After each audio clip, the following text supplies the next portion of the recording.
Novel محبت سے خدا تک کا سفر، تحریر مہوش صدیق، قسط نمبر 39۔ زینی اذلان کی کار کو پہچانتی تھی، اس لیے پارکنگ لاٹ میں آتے ہی اس کے ساتھ ٹیک لگا کر کھڑی ہو گئی۔ آنکھوں کو نیچے جھکاتے اس کے اشک روانی سے بہنے لگے تھے۔ آس پاس کوئی نہیں تھا، اس لیے وہ اپنے آنسوؤں کو صاف کرنے کی بھی زحمت نہیں کر رہی تھی۔ کچھ ہی منٹوں کے بعد اسے اپنے ذہن کے پردے پر کچھ دیر پہلے کا منظر کسی شفاف آئینے میں نظر آتے عکس کی طرح نظر آنے لگا۔ زینب اور فاطمہ شمسہ سے ملنے کے لیے میرج ہال سے سیدھا برائڈل روم میں چلی گئیں۔ وہاں کچھ دیر ادھر ادھر کی باتیں کرنے کے بعد زینب مریم کی ہمراہی میں برائڈل روم سے باہر آ رہی تھی۔ اچانک اس کی نگاہیں داخلی دروازے کی طرف اٹھ گئیں۔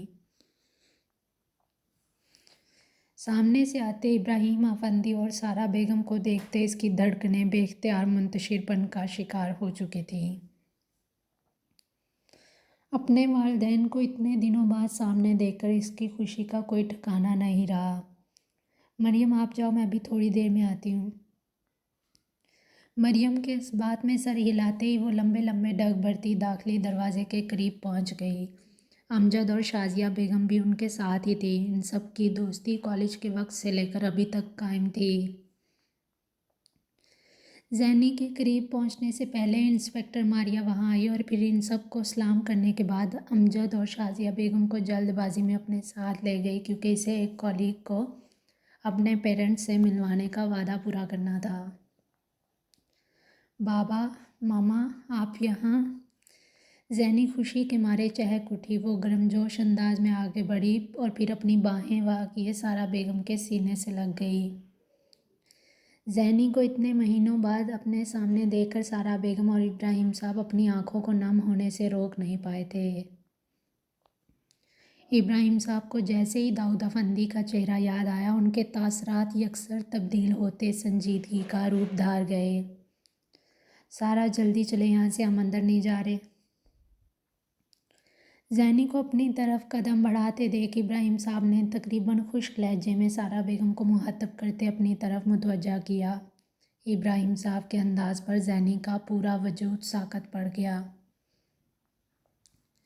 زینی کے حیرت بھرے تاثرات کو دیکھتے سارا بیگم بھی غیر محسوس انداز میں اپنی آنکھوں کی نمی کو ہتھیلیوں سے صاف کرنے لگی تھی۔ بابا پلیز آپ۔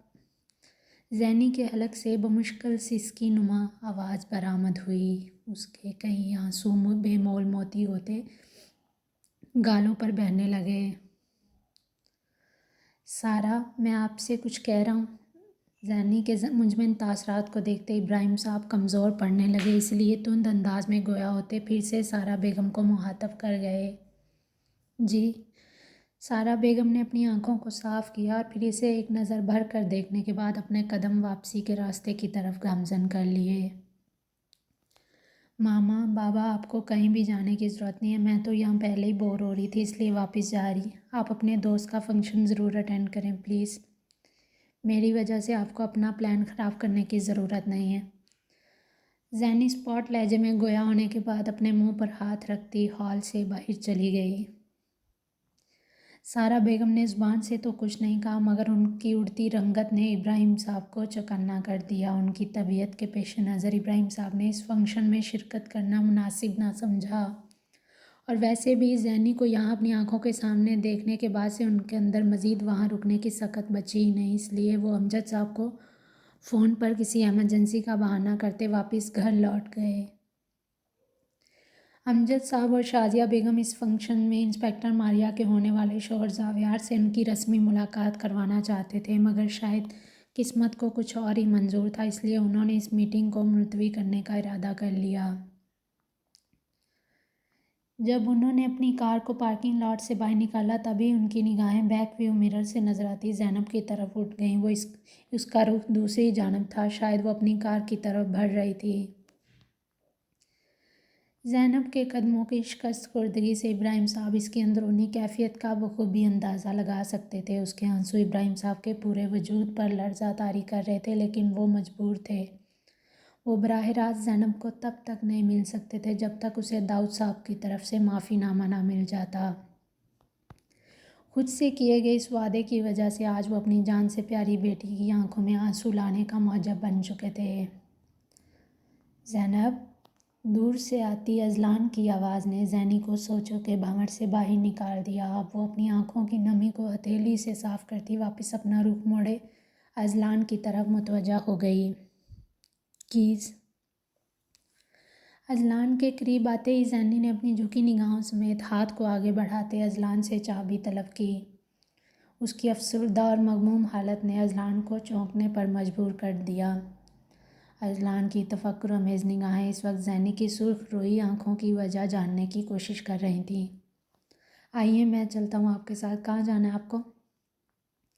اذلان نے بنا کوئی سوال کیے اگنیشن میں چابی گھماتے کار سٹارٹ کر دی۔ اذلان پلیز ڈرائیو میں خود کروں گی۔ زینب آنسو پیتی ونڈ سکرین کے سامنے کھڑے ملتجانہ انداز میں گویا ہوئی۔ ضرور کر لیتی آپ، لیکن آپ اس وقت مجھے اپنے حواس میں نہیں لگ رہی، اس لیے سوری، آج میں یہ رسک نہیں لے سکتا، پھر کبھی اپنا ٹیلنٹ آزما لیجیے گا۔ اذلان نے اسٹیئرنگ کو مضبوطی سے تھامے سے چابی دینے سے صاف انکار کر دیا۔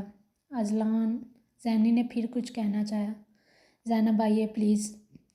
اذلان نے فرنٹ سیٹ کی طرف اشارہ کرتے اسے کار کے اندر بیٹھنے کا عندیہ دے دیا۔ زینب پاؤں پٹکنے کے انداز میں آگے بڑھی اور پھر منہ کا زاویہ بگاڑتی فرنٹ سیٹ پر آ کر بیٹھ گئی۔ اذلان نے اس کے لیے کار کا سائیڈ ڈور پہلے سے ہی کھول رکھا تھا۔ کہاں جانا ہے آپ کو؟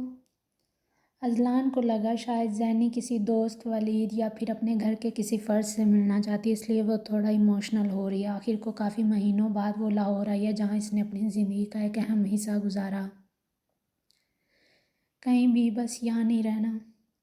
زینی کے لبوں سے غیر متوقع الفاظ کو سنتے اذلان کی آنکھوں میں تحیر در آیا۔ وہ چند ثانیے تک تو اس کے چہرے سے اپنی نگاہیں ہٹا ہی نہیں پایا۔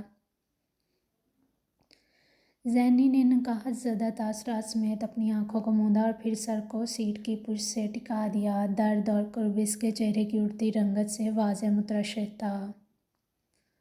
اذلان نے گہرا سانس بھرتے کار کو سٹارٹ کر دیا۔ وہ مختلف راستوں پر کار دوڑانے کے ساتھ ساتھ گاہے بگاہے زینب کو بھی دیکھ رہا تھا۔